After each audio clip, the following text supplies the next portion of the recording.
we try to understand fundamental theorem of arithmetic. There is a theorem which is known as fundamental theorem of arithmetic. What is fundamental theorem of arithmetic?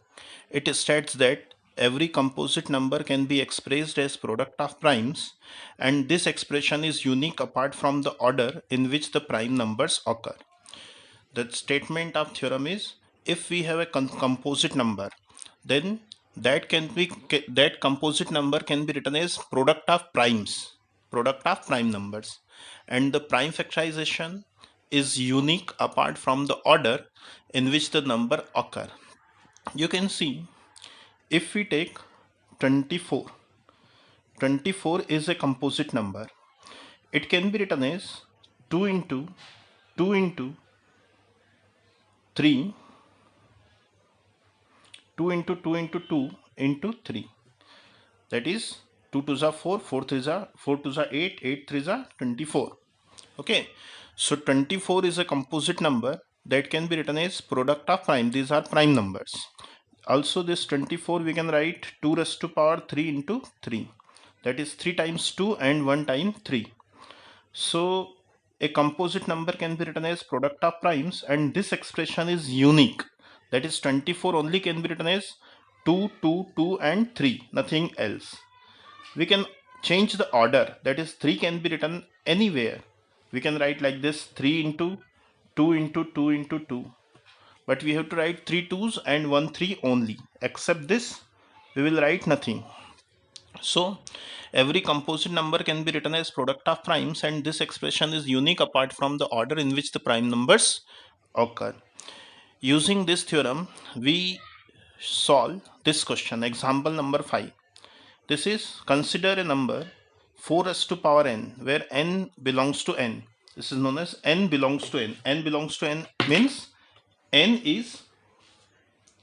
belongs to n means n is a natural number. This shows n is a natural number. Okay, so you see, 4 raised to power n, if we have, this can be written as 4 into 4 into 4 into and so on into 4. How many 4s we write?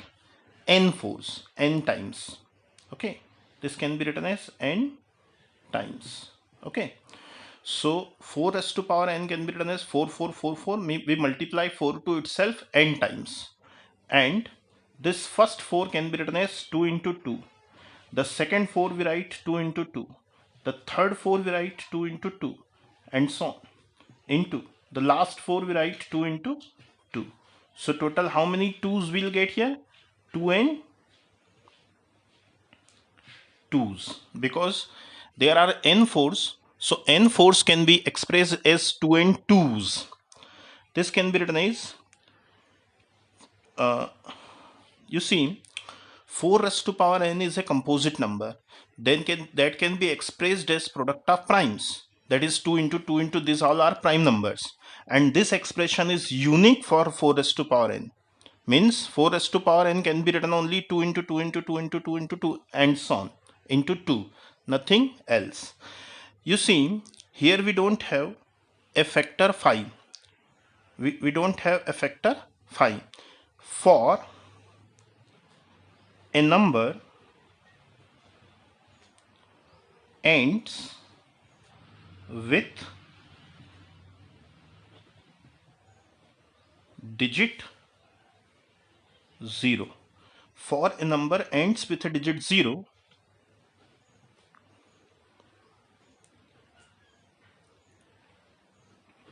it should have its factor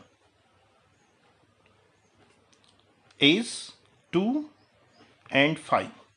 If we want for a number ends with digits 0, it should have two factors, 2 and 5. Minimum 2 and 5 should be there, because 2 into 5 is 10.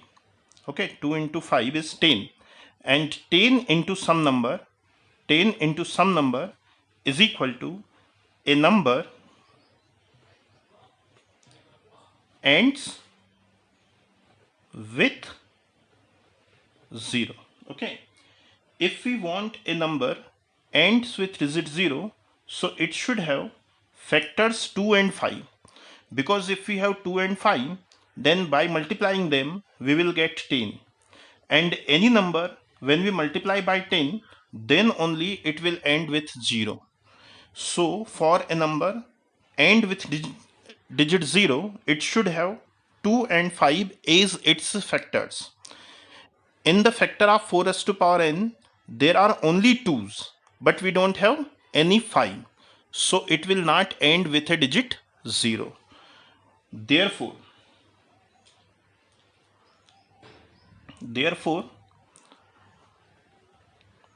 there does not exist any positive integer n for which 4 raised to power n ends with 0. Okay, there does not exist any positive integer n for which 4 raised to power n ends with 0. Thank you.